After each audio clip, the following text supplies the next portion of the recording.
we all, I think, can chart a path towards universal coverage.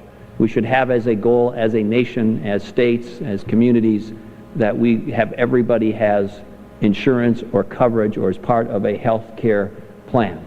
Even in Minnesota, as good as we are, there is more work to be done in this regard.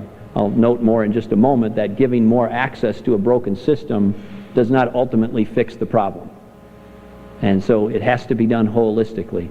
But as to access, an interesting statistic that we have in Minnesota, and I'm grateful for our friend from Massachusetts here, and Governor Romney is an outstanding governor. He is a unbelievably bright and nimble and gifted public policy leader, and Massachusetts and America has been well served by his leadership as well.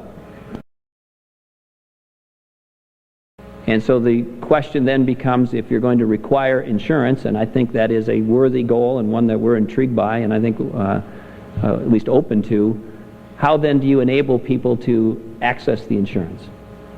The insurance reforms that were discussed here today are an important part of that proposal. But then you also have to provide the financial resources for people to do that. Massachusetts has some unique or semi-unique opportunity because they were involved in some financial arrangements, as we were and other states were, with the federal government, that they had to unwind. As a parting gift to Massachusetts, the federal government gave them $385 million. That's a benefit that is not on the table for many other or most other states. It's a helpful bridge to a different future. In Minnesota, as to the access issue, I believe we should move towards universal coverage. Everybody should be in a health plan of some sort.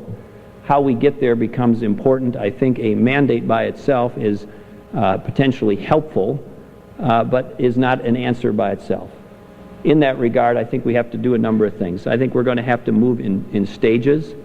We have been studying very diligently the Massachusetts model about how that would apply to Minnesota, some of the unique differences, advantages and disadvantages of Minnesota.